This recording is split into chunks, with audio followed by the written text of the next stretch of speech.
Rome fait un nouveau mouvement, et une fois de plus la question revient. Quelle est la véritable orientation de ce pontificat sur la question allemande?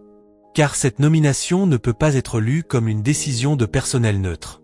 Elle s'inscrit dans un schéma, et ce sont les schémas qui révèlent une volonté. Commençons par les faits nus. Le 7 juillet 2026, le Vatican a annoncé que le pape Léon XIV avait nommé un nouvel évêque pour le diocèse d'Eichstätt, en Bavière. Le nommé est l'évêque auxiliaire Christian Wurtz, de Fribourg-en-Brisgau, et Eichstätt est considéré comme un indicateur clé parce que le pape y dispose d'une main libre pour nommer l'évêque, contrairement au diocèse allemand où c'est le chapitre cathédral qui fait le choix. Wurtz a 55 ans, a été ordonné prêtre en 2006 et est devenu évêque auxiliaire en 2019. Il devient désormais, selon plusieurs sources, le plus jeune évêque diocésain d'Allemagne. Il succède à Mgr Gregor Maria Hank, un bénédictin qui a démissionné l'an dernier à 70 ans après avoir dirigé Eichstätt pendant 2 décennies. Et c'est ici que l'histoire cesse d'être une transition de routine pour devenir un signal. Car Hank et Wurtz n'avaient pas simplement des personnalités différentes. Les deux évêques ont pris des positions opposées sur des aspects controversés de la voie synodale allemande, le processus de réforme qui occupe l'Église allemande depuis 2019. Considérons ce que ce processus a réellement proposé. Dans son assemblée finale, la voie synodale a approuvé les bénédictions des unions de même sexe, la normalisation de la prédication laïque, et des demandes de réexamen de la position de l'Église sur le célibat clérical et l'ordination des femmes. Une assemblée antérieure avait déjà approuvé l'idée que l'ordination des femmes devait être étudiée, que les partenariats homosexuels devaient recevoir une bénédiction publique, et que les actes homosexuels au sein de ces partenariats ne devaient pas être classés comme péchés. Regardons maintenant où se situait Wurtz sur ces questions mêmes. Il a soutenu une résolution de la voie synodale affirmant que les couples de même sexe et les couples remariés avaient souvent connu l'exclusion au sein de l'Église, et que des bénédictions publiques pourraient servir de geste de reconnaissance et de réconciliation. Il a également soutenu l'appel de la voie synodale à une réévaluation de l'enseignement de l'Église sur l'homosexualité, un texte affirmant que l'orientation homosexuelle devait être évaluée de la même manière que l'orientation hétérosexuelle et que les relations de même sexe ne devaient pas être considérées comme intrinsèquement mauvaises. Et sur la question des femmes, Wurtz a soutenu la résolution sur l'ordination des femmes, qui invoquait Ordinatio Sacerdotalis, la lettre apostolique de 1994 de Jean-Paul II réservant l'ordination sacerdotale aux hommes, et demandait si cet enseignement lui-même devait être réexaminé par le pape et un concile. Hank, quant à lui, se tenait du côté opposé sur presque tous ces points. Il faisait partie du petit nombre d'évêques allemands qui, tout au long de son mandat, se sont constamment opposés à ces résolutions. Ce qui s'est donc produit ici n'est pas simplement « un évêque part à la retraite, un évêque arrive ». C'est un diocèse qui passe des mains de l'un des dissidents discrets de la voie synodale aux mains de l'un de ses partisans déclarés dans le seul diocèse allemand où c'est Rome elle-même, et non un chapitre local, qui fait ce choix. C'est pourquoi certains observateurs y ont vu davantage qu'une simple routine.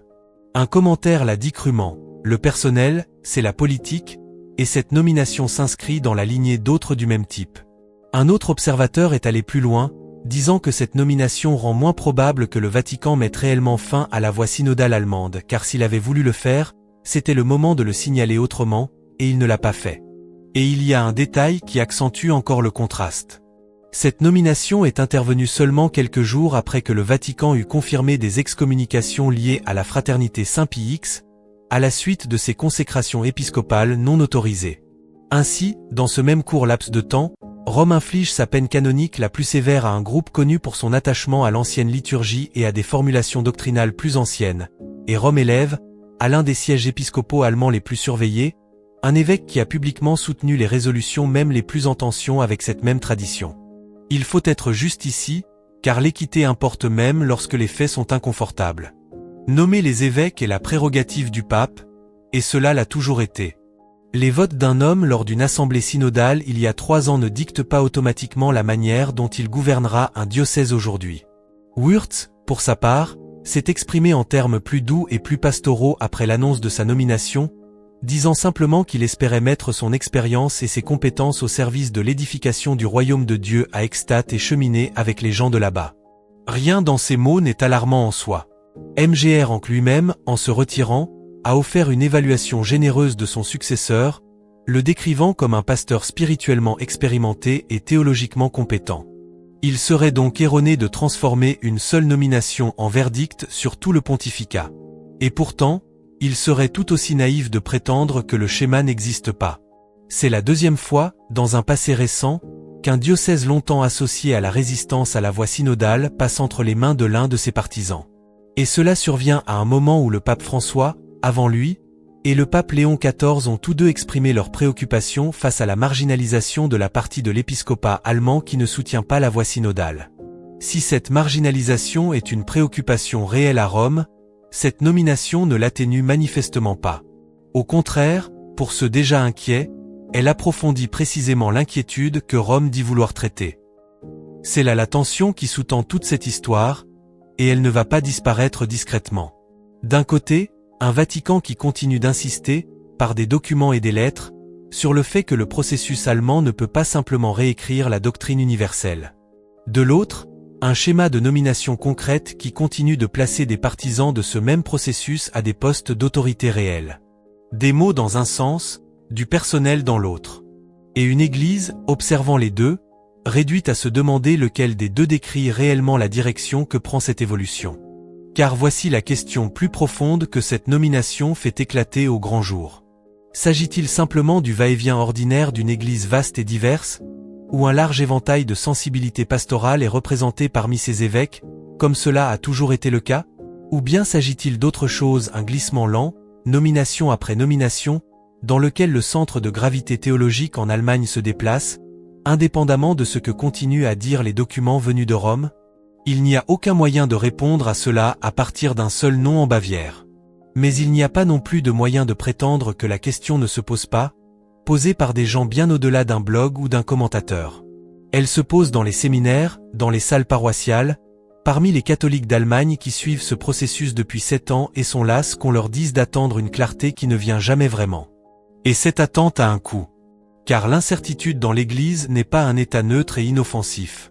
C'est, en elle-même, une sorte de blessure, un brouillard dans lequel les fidèles, de tous côtés, commencent à se demander si le sol sous leurs pieds est encore là où ils le pensaient. Que pensez-vous que cette nomination signale réellement?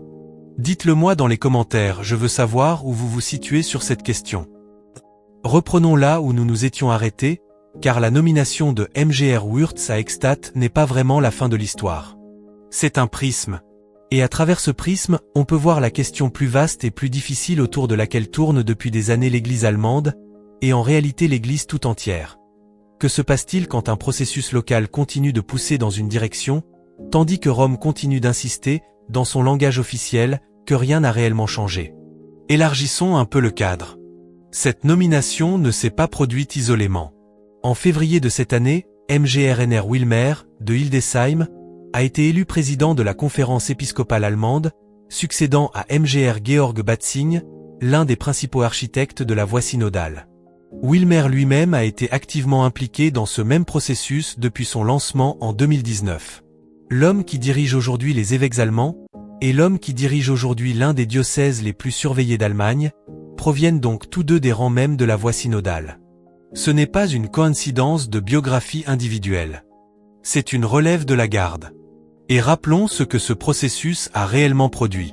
Lors de son assemblée finale de 2023, la voie synodale avait approuvé la bénédiction des unions de même sexe, la normalisation de la prédication laïque, et des appels à réexaminer le célibat et l'ordination des femmes. Ce ne sont pas des notes de bas de page. Ce sont des propositions qui touchent au sacrement, au sacerdoce, et à l'enseignement moral de l'Église sur le mariage et la sexualité, le cœur même de ce qui fait que la doctrine catholique est catholique, plutôt qu'une simple communauté chrétienne de plus s'organisant comme le préfère une majorité locale. La réponse de Rome à tout cela a été, sur le papier, ferme. Le pape François lui-même avait averti en 2023 que des segments importants de l'Église allemande prenaient des mesures risquant de l'éloigner de la voie commune de l'Église universelle. C'est à peu près l'avertissement le plus direct qu'un pape puisse donner. Et Léon XIV a poursuivi dans la même veine de préoccupation. La parole officielle de Rome, à travers 2 pontificats désormais, a donc été constante. Cela ne peut pas simplement devenir sa propre voie séparée. Mais regardons à nouveau où atterrit l'autorité de gouvernement réel. Pas chez les évêques qui ont pris le plus au sérieux les avertissements de Rome. Chez les évêques qui ont voté pour les résolutions contre lesquelles Rome a mis en garde. Si les paroles disent « arrêtez » et que les nominations disent « continuez », lequel des deux est le vrai message? Une Église, comme toute institution, communique en définitive à la fois par ce qu'elle dit et par ce qu'elle fait. Et lorsque ces deux canaux pointent dans des directions différentes, les gens ne partagent pas la différence.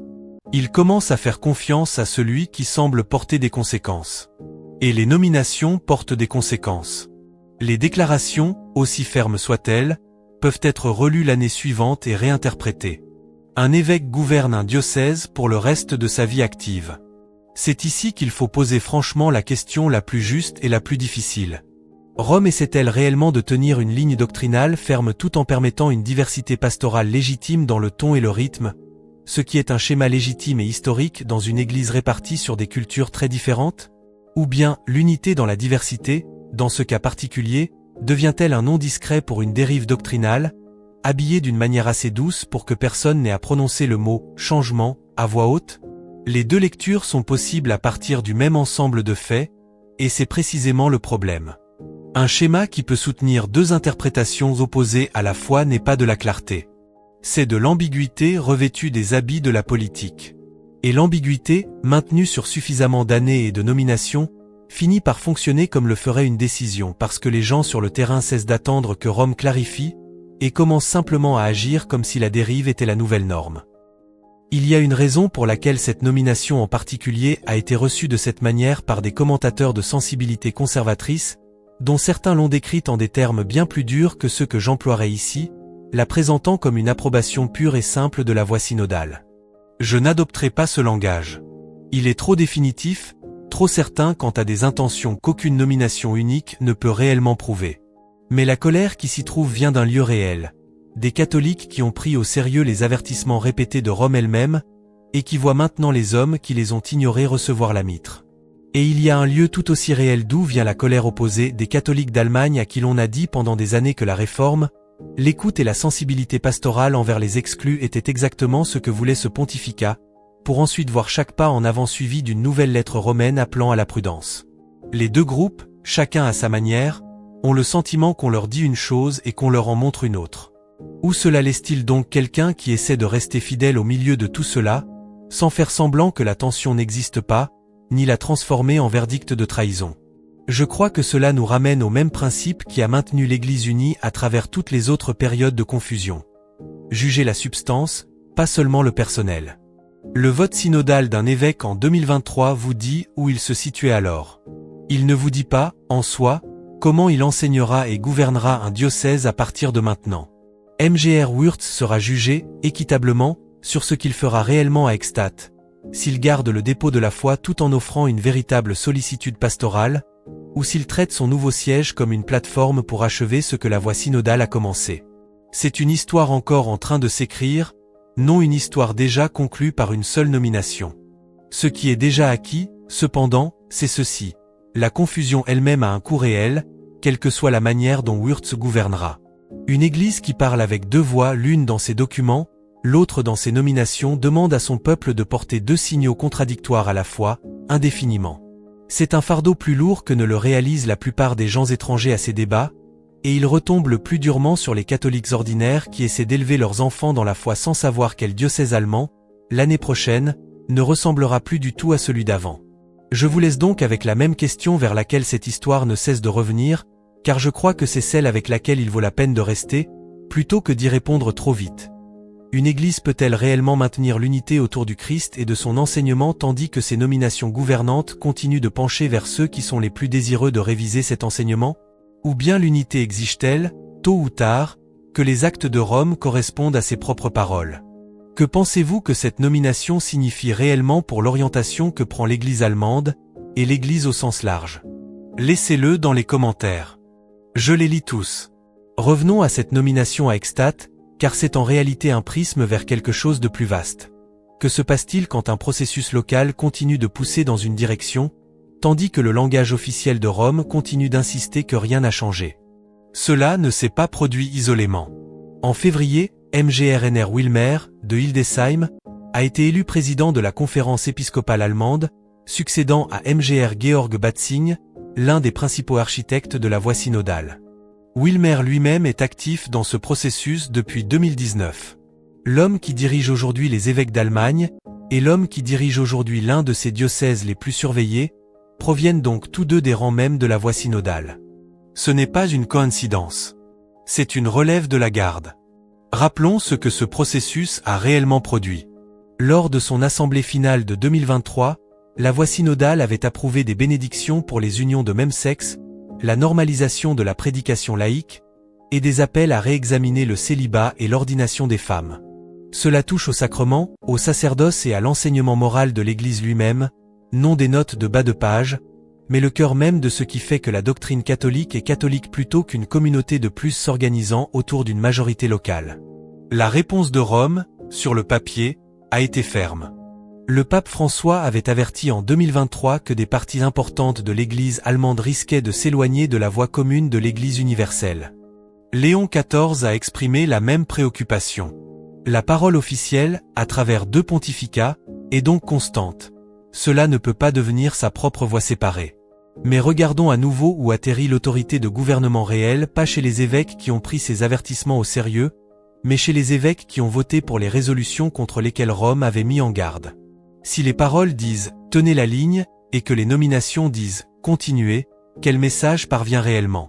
Les institutions communiquent à la fois par ce qu'elles disent et par ce qu'elles font, et lorsque ces 2 éléments pointent dans des directions différentes, les gens font confiance à celui qui porte des conséquences. Les déclarations peuvent être relues et adoucies plus tard. Un évêque gouverne un diocèse pour le reste de sa vie active. D'où la question juste et difficile. Rome essaie-t-elle de tenir une ligne doctrinale ferme tout en permettant une diversité pastorale légitime de ton et de rythme, un schéma authentiquement ancien dans une église répartie sur de nombreuses cultures? Ou bien l'unité dans la diversité devient-elle ici un nom doux pour une dérive doctrinale, habillée avec assez de soin pour que personne n'ait à dire « changement » à voix haute? Les 2 lectures correspondent au même fait, et c'est là le vrai problème. Un schéma qui soutient 2 interprétations opposées naît. Pas de la clarté, c'est de l'ambiguïté revêtue des habits de la politique. Et une ambiguïté soutenue finit par fonctionner comme une décision, parce que les gens sur le terrain cessent d'attendre que Rome clarifie et commencent à traiter la dérive comme normale. C'est pourquoi certains commentateurs ont réagi à cette nomination en des termes bien plus durs que ceux que j'emploierais, la qualifiant d'approbation pure et simple de la voie synodale. Je n'irai pas jusque-là, c'est trop certain quant à des intentions qu'aucune nomination unique ne peut prouver. Mais la frustration vient de quelque part de réel. Des catholiques qui ont pris au sérieux les propres avertissements de Rome, voyant maintenant les hommes qui ne l'ont pas fait recevoir la mitre. Et il existe une frustration tout aussi réelle de l'autre côté, des catholiques allemands à qui l'on a dit pendant des années que la réforme et la sensibilité pastorale étaient exactement ce que voulait ce pontificat, pour voir ensuite chaque pas en avant accueilli par une nouvelle lettre de prudence venue de Rome. Les 2 camps ont le sentiment qu'on leur dit une chose et qu'on leur en montre une autre. Alors, où cela laisse-t-il quelqu'un qui essaie de rester fidèle au milieu de tout cela, sans faire semblant que la tension n'existe pas ni se précipiter pour parler de trahison? Je pense que cela revient à un vieux principe. Juger la substance, pas seulement le personnel. Un vote synodal en 2023 vous dit où se situait un évêque à ce moment-là, pas comment il gouvernera un diocèse aujourd'hui. Wurtz sera jugé équitablement sur ce qu'il fera réellement à Eichstätt. Ce qui est déjà certain, cependant, c'est le coût de la confusion elle-même, quelle que soit la manière dont il gouvernera. Une église qui parle avec 2 voix, l'une dans ses documents, l'autre dans ses nominations, demande aux catholiques ordinaires de porter indéfiniment 2 signaux contradictoires. C'est un lourd fardeau à porter. Voici donc la question avec laquelle il vaut la peine de rester. L'unité autour de l'enseignement du Christ peut-elle survivre si les nominations gouvernantes continuent de pencher vers ceux qui sont les plus désireux de le réviser? Ou bien l'unité exige-t-elle, tôt ou tard, que les actes de Rome correspondent à ces paroles? Que pensez-vous que cette nomination signifie réellement? Laissez-le dans les commentaires, je les lis tous.